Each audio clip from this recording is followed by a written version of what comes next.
रायपुर से जानकारी है जहां पर राज्यपाल अनुसुईया उइके अब मणिपुर जाएंगे। 21 फरवरी को आपको बता दें कि रवाना होंगे। 22 फरवरी को शपथ ग्रहण होगा।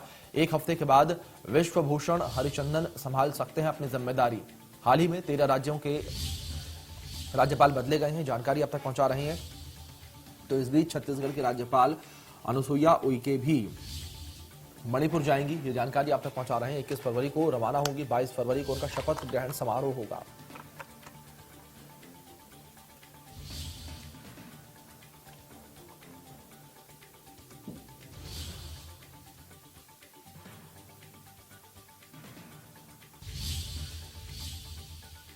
हमारे सहयोगी अनंत लगातार हमारे साथ बने हुए हैं, उनका रुख करेंगे। अनंत, जानकारी आपसे यहां पर लेना चाहेंगे, जिस तरीके से अनुसुईया उइके जो है एक तरीके से उनका ट्रांसफर हो चुका है, तो इस बीच अगर प्रदेश को लेकर बात करें तो लगातार विवादों में घिरी रही वो लास्ट में, जब उनका जो आखिरी का जो कार्यकाल का दिन थे उसमें अब किस तरीके से जो सत्ता पक्ष है वो रिएक्ट कर रहा है।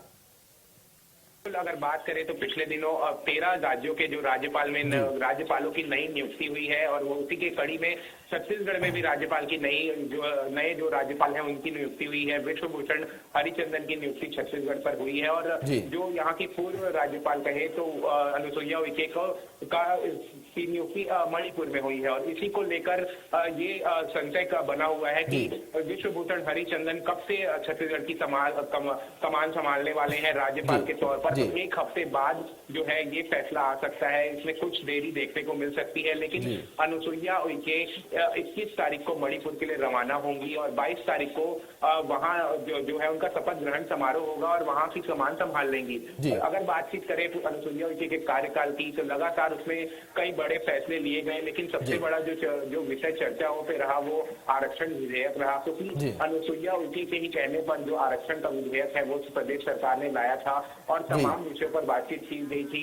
सर्वसम्मति से उस विधेयक को विधानसभा से पारित किया गया था। उसके बाद की जो कड़ी थी उसमें राज्यपाल को उसके लिए हस्ताक्षर करना था, लेकिन उस विधेयक पर अनुसुईया उइके ने हस्ताक्षर नहीं किए थे, जिसके कारण वो विधेयक अभी भी राजभवन पर लटका हुआ है। इस विषय पर तमाम तरीके की राजनीति भी छत्तीसगढ़ में देखने को मिली थी। अगर बात करें कांग्रेस की, सीएम भूपेश बघेल की, तो उन्होंने साफ तौर पर भाजपा पर इस पर आरोप लगाया था कि भाजपा कंट्रोल रूम है राजभवन का, भाजपा कार्यालय से ही जो है राजभवन कंट्रोल हो रहे हैं। और वहीं भाजपा और राज्य भवन का कहना था कि इस पर क्वांटिफाइबल डेटा नहीं दिया गया, लेकिन क्वांटिफाइबल डेटा के साथ ही जो आंकड़े पेश करने थे सरकार को वो नहीं दिए गए। कुछ 10 सवाल भी राजभवन की तरफ से जो है सरकार को पूछे गए थे, उसकी भी जवाब कहना था कि प्रदेश सरकार ने साफ तौर पर नहीं दिए।